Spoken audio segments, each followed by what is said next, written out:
Jumping is scary. At times, it's going to feel like it's an uncontrollable tumble. But let me tell you this. You'll sit there with that parachute on your back, all them skills you got, and you'll have it packed away, and you'll never get cut up. But if you do not jump, you will never soar. If you don't jump, I'm telling you right now, you'll never know. I would jump. Should take a chance. It takes guts to do that which you know you need to do. If you don't have the courage to act, life many times will move on you and make you act. Life will whoop your butt so bad. You will be so miserable, you will catch so much hell, you say, yes, I will do it. What do you want me to do? Take me. The price you will pay, the suffering you will go through to make your dream come true is incredibly small, infinitely smaller than the price you will pay if you never do. You'll pay that one the rest of your life. And so ask yourself what you're willing to risk. What's the price you're willing to pay? Because what most people do when they're trying to chase their dream or their big outcome, the whole time they're negotiating the price in their head. They're negotiating it. Should I continue to do it? Is it worth it? I don't know if I can continue anymore. It's getting higher, and that price is failure. That price is setback. That price is looking back. That price can be financial, literally a physical price. And what happens is, if you don't negotiate that price in advance, it's going to steal your focus and energy and become another distraction. Today, I want you to do something powerful. Today, I want you to do something great. Today, I want you to move mountains. I want you to focus on the possibilities and not the negativity. I want you to focus on what's going to make you better and not make you weak. I want you to focus on moving forward and not moving back. I want you to focus on making your life greater and not making it weaker. I want you to focus on doing something that's going to make other people better. I want you to shine bright. I want you to lift people up. I want you to stay productive. I want you to stay strong. And I want you to keep living the life that you've been given. Today is a good day. Don't worry about tomorrow. Let tomorrow take care of itself. Now, first of all, we know that this is not easy. Because in order to begin to reinvent your life, you've got to make a conscious, deliberate, determined effort. That you really have got to put all of yourself into it. It's very challenging to act, to do those things. There are times when you're looking at it and you say, I know I need to do this, but I don't feel like it. I don't want to do it. I know I need to do it, yet leave me alone. No. I don't want to do it. So what do we do? What are those things that cause us to do like that? I think that among the things that prevent us from acting is the fear of failure. And if you've already failed, you don't want to fail again. The pain of that, the disappointment, the fear of loss is another thing. Because many times when we do those things that we know we need to do, we feel that we might lose somebody that we love very much and care about. We don't want to hurt anybody. Many of us don't act because we want other people's approval. We want everybody to like us and to accept us. And that's not possible. Many of us don't do the things that we want to do and don't act because of lack of self-confidence. We don't believe enough in ourselves. We all live inside a bubble, right? This is our world. We go to church here. We work over here. We go get our coffee over here. We go to this park over here. We usually go over here to, hang out with friends. This is our favorite club. This is our world. This is our favorite spot on the beach. We all live in this bubble. What you got to do to get the life that God wants you to have, you got to put more air in your bubble. You got to blow your bubble up. Expand yourself. Take yourself out your comfort zone. Do not live in your bubble. Put some more air in your bubble. If you stay in your comfort zone, that's where you will fail. You will fail in your comfort zone. Success is not a comfortable procedure. It is a very uncomfortable thing to attempt. So you got to get comfortable being uncomfortable if you ever want to be successful. Start putting some pressure on. Put some pressure on yourself. Get out here and get about it. Look, I'd love to sugarcoat this thing for you. I'd love to tell you, look, you can go out here and get rich, do a couple of things. That ain't happening. You got to get real doggish. You got to get downright funky if you want to make it. Now, like I was telling you before, if you want to be ordinary, you ain't even got to listen to me. Just go on about your business. If you think ordinary's cool, ain't no problem. It's some really, really wonderful ordinary people. But if you are sitting in this room and you have extraordinary aspirations, then you're going to have to do extra. You put extra on top of on ordinary, and you come up with extraordinary. It's no other way. I'm sorry, but here's the fact. All of you have extraordinary capabilities, all of you. You have to decide if you are willing to do the things to put you in that category. Rich people don't sleep 8 hours a day.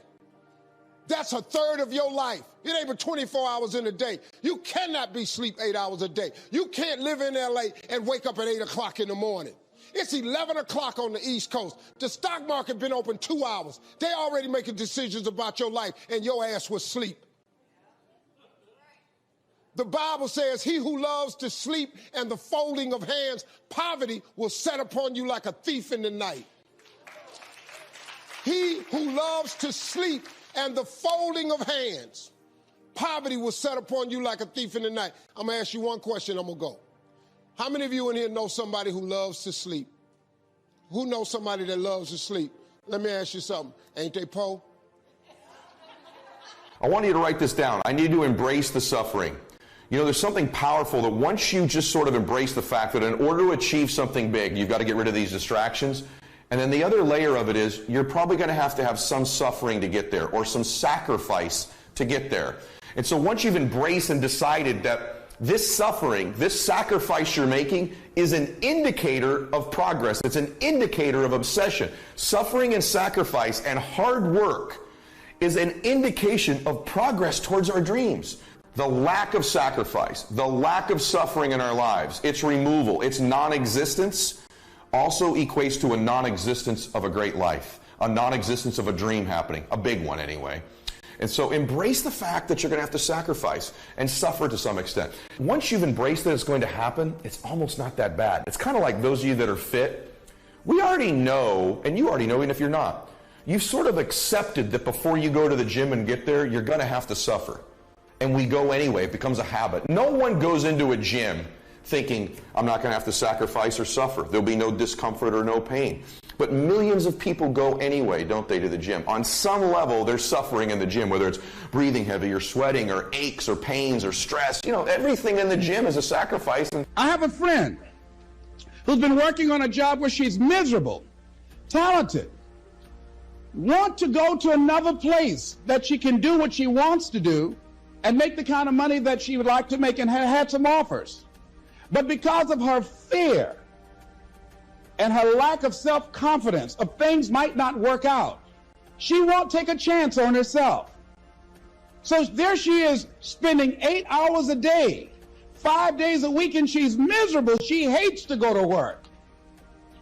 They're not paying her what she's worth. She knows it. But yet and still, she won't do that which she knows she must do, and it's wearing her out. There are a lot of people that their jobs are making them sick because they won't act. You check out the absenteeism and people that are depressed. You see them coming to work angry. How you doing? I don't know. Just leave me alone. It's not even 9 o'clock yet. You're talking about good morning. There are days you go to work, you want to just keep driving past the job. You know, you don't want to stop because it's not in sync with who you are. But you haven't acted. Many times we pick up our inability to do certain things from people that we love, people that we admire. We identify with them, and we live in the context of their ideas, their opinions, and their life patterns. We buy into it unconsciously. Through all the things I've gone through in my life, I had a lot of downs. How did I keep the faith? There was a couple of reasons. Number one, I know from living that if you quit whatever you're trying to accomplish, if you quit whatever you were trying to accomplish can never happen. There's not even a remote possibility. If you quit, there is no chance of it popping back up again, coming back later. Quitting is guaranteed failure. Now, when you're trying, you're going to fail. But quitting, just stopping, that was the number one thing I understood. And then number two, you have to make sure that your dreams, your aspirations and goals are so big that not accomplishing them is not an option. It's just not an option. You have to want something so big that it wakes you up in the middle of the night. You have to want something so big that you think about it all the time. You have to want something so big that it drives you to wake up when you don't want to. It keeps you up at night when you long been sleepy. It makes you show up, do things you wouldn't normally do. It requires extra. If you want to be extraordinary and not ordinary, if you want to be ordinary, live your life. But if you want to be extraordinary, you have to be extra. If you put extra on top of ordinary, that word is extraordinary. It requires an extra effort. If you don't want to do the extra effort, you finna be regular. There's nothing wrong with being regular. A lot of people are happy being regular. I just wasn't. I ain't want to be regular. I didn't want no regular life. I didn't want no regular house. I didn't want no regular car. I didn't want no regular clothes. I didn't want no regular checking account. I just didn't want it. I wanted to have an exceptional home. I wanted to have an exceptional bank account. I wanted to travel exceptional places. Now, if you don't want that, it's perfectly fine. You can be really happy being ordinary. But if something's burning in you, you got to deal with it. If you don't deal with it, you're going to be disappointed, man. See, being regular is cool. There's nothing wrong with it. You get a regular job, regular house, regular car. You get regular money. You have regular hours. You can dress regular. You can just go to the family reunion, take your ass back home. You just travel regular. You go on vacation once a year. That's cool. No problem. You can get you a coach ticket, economy ticket, regular. You want to fly first class? You want to sit in the front of the plane? See, let me tell you something. You know what you ought to do? Save your money and buy a first class ticket. This is how you train yourself to be successful. Save your money, get an upgrade, buy a first class ticket. Because when you sit in first class, you're going to understand something. The seats are wider. You get a choice of meals, chicken, beef, or fish. You get a bowl of warm nuts. They give you a hot towel to wipe your hands. Why do you think when the plane take off, they close the curtain to first class? Because they can't let these regular people, they cannot let you see what the is going on up there. Because you're going to want it back there, but you didn't pay to get it. Hey, what are they doing? They're serving warm nuts. Where's our nuts? Wait a minute. They didn't get charged for the food. Their food was free. They didn't pay for the headsets. They're watching all the movies. Why don't we have that? Because you didn't pay for that. So they closed the curtain so they don't have to deal with your regular ass, wondering what's going on in first class. Once you buy a first class ticket, it becomes very difficult now for you to walk past those seats. Because now you're going to know what's going on. So when you treat yourself first class, you are conditioning your mind to now behave and do the things that produce first class results. So if you ever sit in first class, you'll coach. Coach is the little tight ass chairs. You in the middle seat. You back there by the bathroom. The chair don't recline. It's horrible. First class, big seats. That's why Dick Gregory said, whenever you can treat yourself first class, you should, because it conditions the mind. Once you fly first class, you never go back. Once you get a private jet, you don't even want to fly first class no more, because you're on a private jet. You ain't got to take your shoes off at the airport. They ain't open your bag. Your car, pull around, they open the door, you walk up the steps. They take you right to where you're going. Then it's another car. When you walk down the steps, you don't even go, baggage claim, they put your bag straight off the plane in the car. You don't go do none of that. You fly private, you'll never want to fly first class again, because you get conditioned. All you got to do is you can condition yourself. It's easy to get trapped by economic necessity and settle for existence rather than substance. That's easy. But the best advice I can give you on how to break out of that trap is to learn how to set goals. Mr. Shelf put it to me this way. He said, Jim, if you had enough reasons, you could do the most incredible things. I never forgot how he put that. If you have enough reasons. See, reasons will change your whole life. Mr. Shelf said to me, he said, Mr. Rohn, I think you've got plenty of intelligence, you've got plenty of talent, you've got plenty of ability. Probably what you lack is plenty of reasons. He said, I don't think your current bank balance is a true indication of your level of intelligence. I was happy to hear that. He said, I think you're much smarter than your present bank balance indicates. And that turned out to be true. I was much smarter. But of course my first question was, well then why isn't it bigger? And he said, you don't have enough reasons. You've got enough intelligence, but not enough reasons.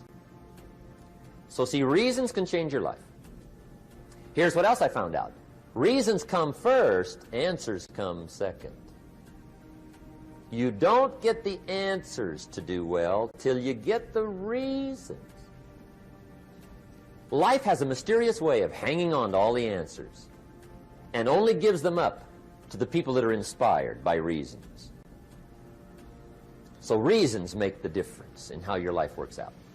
Now, what are some of the reasons for doing well? Let's go through a quick list called Reasons for Doing Well. First is personal reasons. Some people do well for recognition. Some people do well for respect. Some people do well for the way it makes them feel. They love the feeling of being a winner. Those are good reasons. I have some millionaire friends that keep working 10, 12 hours a day, making more millions. And it's not because they need the money. It's because they need the joy and the satisfaction and the pleasure that comes from being a constant winner. And see, it's not just the money anyway.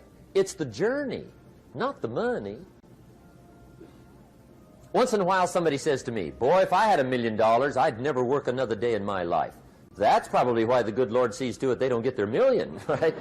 They'd quit. They'd quit. Okay. Next is family reasons. Some people do extremely well for other people, and that's powerful. Human beings can greatly affect each other. Sometimes we will do things for somebody else we will not do for ourselves. We're made that way. I met a man one time who said, Mr. Rohn, to do all the things I want to do with my family around the world, he said, I got to have at least $250,000 a year. I thought, incredible. Could a guy's family affect him that much? And the answer is, of course. How fortunate are the people that find themselves greatly affected by somebody for personal achievement. And we are affected. The writer of a recent song said, if not for you, the winter would hold no spring, couldn't hear a robin sing. I just wouldn't have a clue if not for you. So we can be affected. That might be one of the most stimulating reasons to do well, finding somebody.